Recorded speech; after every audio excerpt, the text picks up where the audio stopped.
sparks down on her.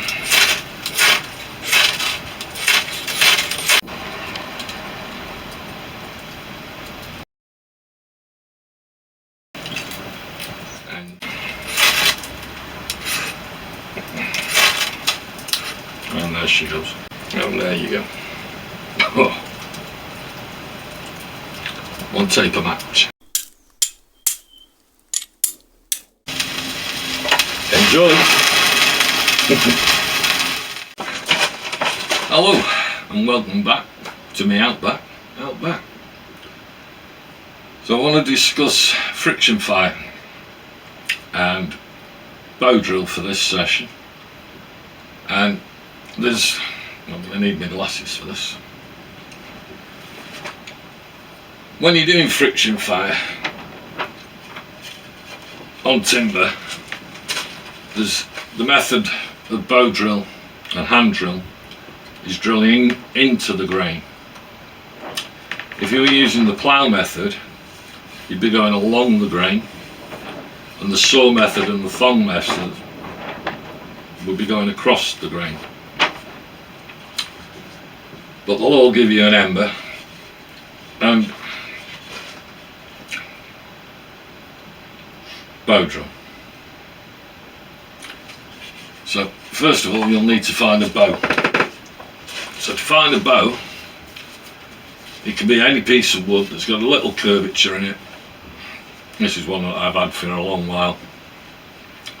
They need to be fairly solid, a little bit of flex in them, but they've got to be solid enough to take you putting the drill bit in here.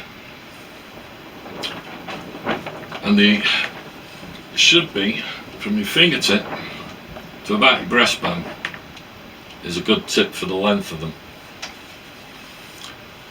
The other thing about the bow is you can, if you can find one with a little Y branch on the end, and that'll make it easy for putting your paracord or your cordage on.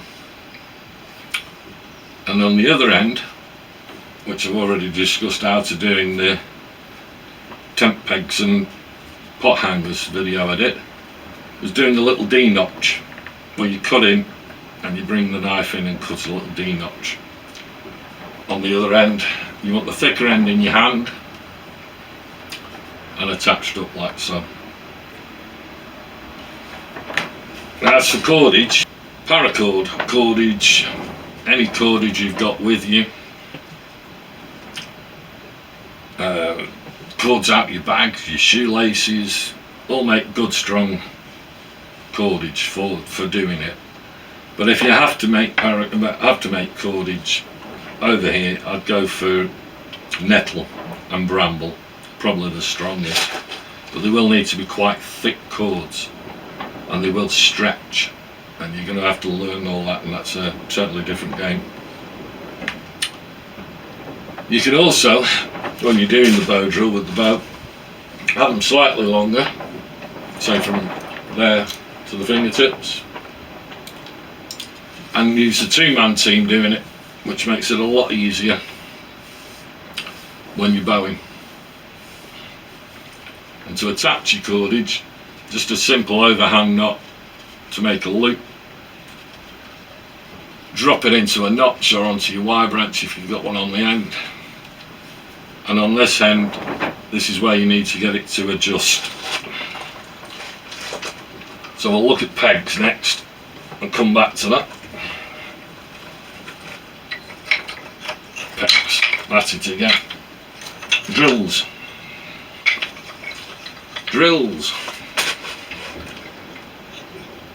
So looking at drills, varying thicknesses, as you can see there, but the average drill should be the length of your outstretched finger to thumb, which is pretty much that, a little bit longer that one. Some of these are short, as you can see, but they've still worked. Thicknesses, you want to be about the thickness of your thumb knuckle, if you can see that. You can go slightly thicker, tapered the end on that one, that's still burnt in. Another short one, but again it burnt in, it worked. That's a pine one, I'll go through that in a second. That one burnt in nicely. Again, slightly little, about the length from fingertip to thumb, if you can see it. One end of them you want to taper up to a point. That's going to go in the bearing block, and the other end you want to do the thumb push cut and take it round so you get a little rounded domed end on it. And they want to be very cylindrical, very smooth and very straight. The better you do that, the more time you spend doing that, the better it's going to work for you. So I think that covers that bit. With the cordage side of it, when you've got your cordage on your bow, you want to bring the drill bit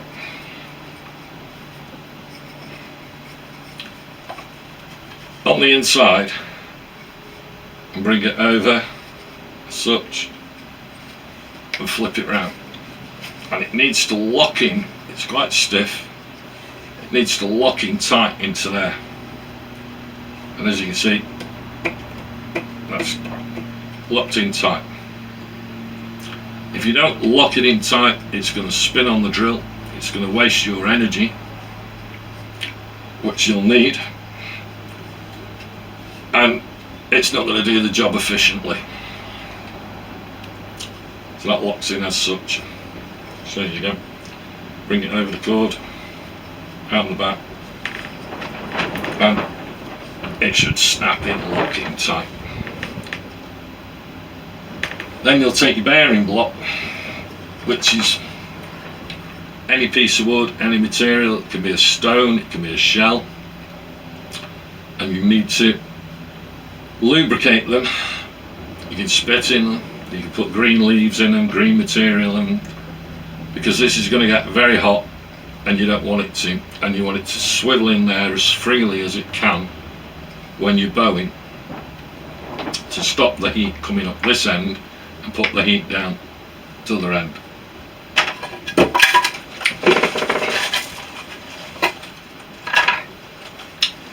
So I think that's that bit covered. Let's have a look. Well,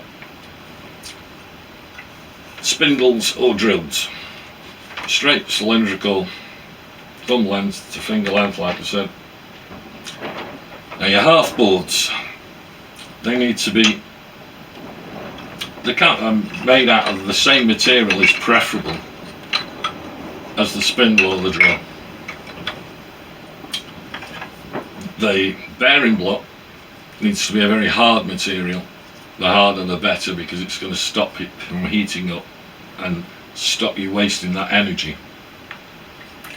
And that's a well used one. You don't need that kind of notch. I'll show you that when I make a setup. I'll show you how to make a setup. This is just a run through of telling you about them. So, where are we up to?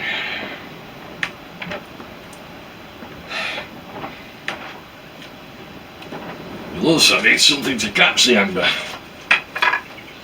So, a bit of birch bark, a bit of bark, a bit of timber that you've cut out where you've made your setup that's flat, that will go underneath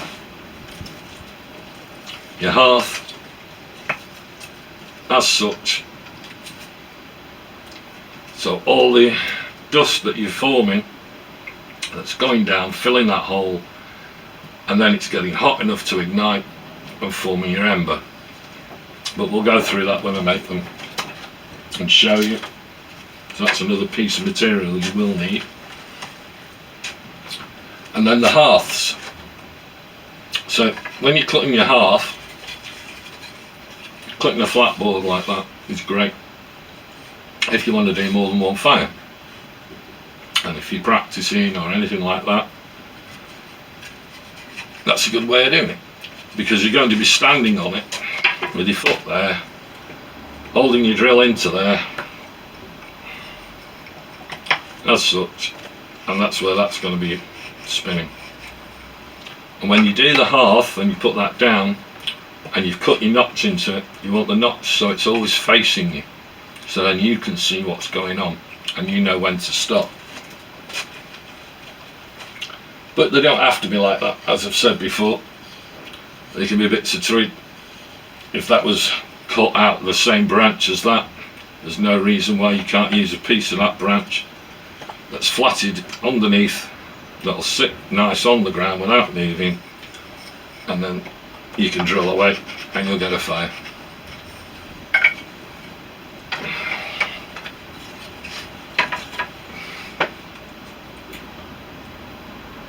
So when you start bowling and drilling into the half, you don't want to cut the notch first. You want to cut a little divot into the wood with your knife, spin it round enough so you've made a shape wide enough that it will take your drill as such. Go for that one. Imagine the V-cut's not there. Get your bow drill, get set up how you should be, and then you drill it and you burn it in. And the idea is this is to match, so I don't like some, the base of your bow drill to that hole burnt in, so you've got a black ashy burned look all around there and all around your hole. So, see what I've got. When you do get an ember, don't blow on it. You'll need a little stick. If you've got your ember under there now, little stick, little branch. Once that's going in the notch, burning, you gently flick that out with your twig onto there and get this up off the ground as quick as you can. Don't blow on it, let it consolidate. Keep it covered, keep the wind off it, keep the weather off it. Let all that material that you've created start to glow into an ember before you touch it. If it looks like it's withering away, you can waft it gently just to get some air going to it. But you need to let the ember consolidate. That's one of the big things that people do, and they fail at this. As I said on here, wait until it consolidates into a coal. When you make your set, you want to be making it to what we call dead standing. So this is the kind of stand of trees you're looking for. And you can see so many upright shoots. And hopefully one of these shoots, or one like it somewhere, and there's lots of them to choose from, will give me what I'm after. And dead standing is some tree that's fallen over, that probably has shoots coming out of it, and a few of them have died off, and you've got a nice straight shoot going up, and it looks about the right thickness for your drill, so somewhere around that thickness, maybe a little thicker. Shoot going up. Take your knife. When you think it's a dead one, peel the bark off with your knife. Take your thumbnail and press it into it. And if your thumbnail will leave a nice indentation in the wood, then that's probably going to be alright to make your drill set and your half out of. And when you find a dead branch, you get your knife, just cut it down a bit like that, and then through your test with your thumbnail. Now it's leaving an impression, but it's pretty hard, that one, so I think I'm going to look for another. So that's what we're going to do with that side of it.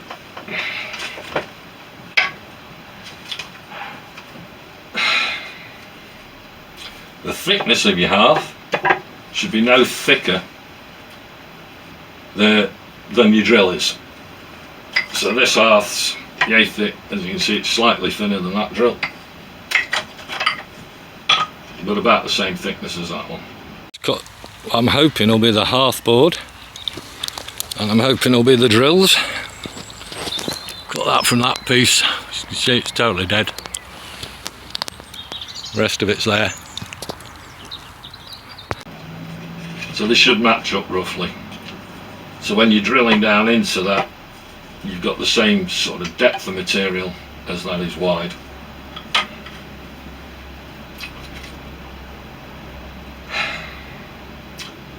When you're cutting your notch, the cut into the notch, where it's in the circle part, that's probably a better one there, where it intersects the circle when you've burnt it in, that wants to be about 1/8 of the size of the diameter of that circle. So it's like a wedge of cake, a wedge of anything, that's going to be about 1/8 of the diameter of the circle when you cut into it. But we'll go through that again.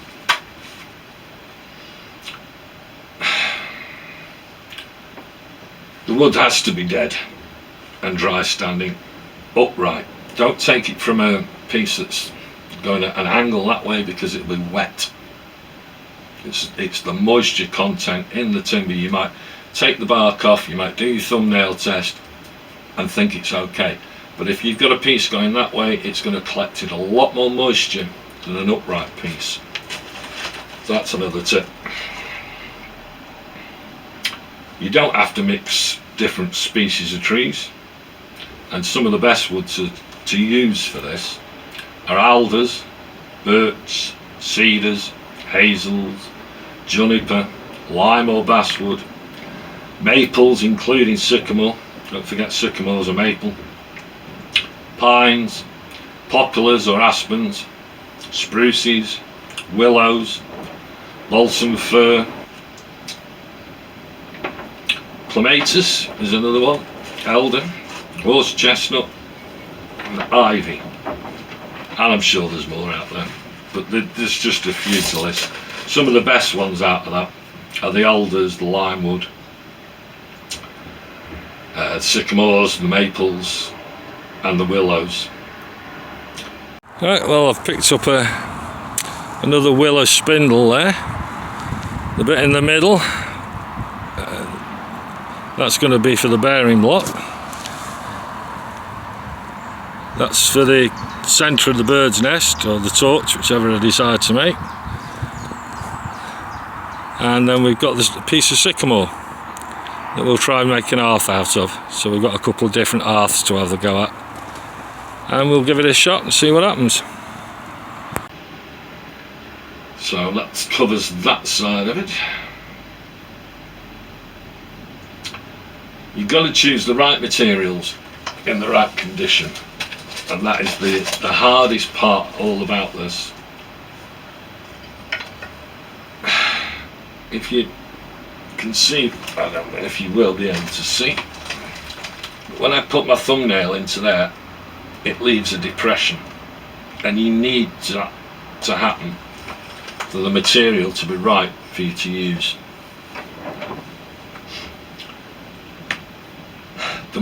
The bow as well must be light enough for you to wield it,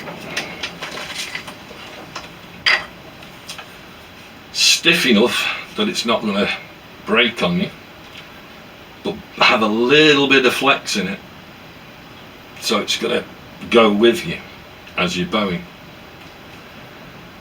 so it won't snap. And it's obviously a curve or a slight curve in it that's going to give you that advantage when it's set up of the bow. Collect plenty of tinder. So this is a honeysuckle vine, as you can see, all growing up the tree, and the shreddy bark on it, if I get in close enough, see all the shreddy bits, all these little strands. They just peel off and they make excellent tinder. And if you find a dead piece of this, it makes a really good hearthboard. And I'm going to get some tinder off it, because this is still alive. Yeah, I've already shown you how to do tinder bundles, or the torch, whichever you prefer. They'll both work because you're going to get an ember from it. But make sure you've got plenty of materials in it, make sure it's bone dry. Otherwise you're wasting your time with all this effort going, oh, I've got an ember, putting it in there and it's damp, and you've not kept it dry or collected it dry, and you're blowing away and it'll go out. And it's disappointing at that stage when you've done all the hard work, all the preparation of making this, to make the mistake of not having enough tinder and not having it in the right quality and state. And I think that just about covers it. As I said before, bearing blocks.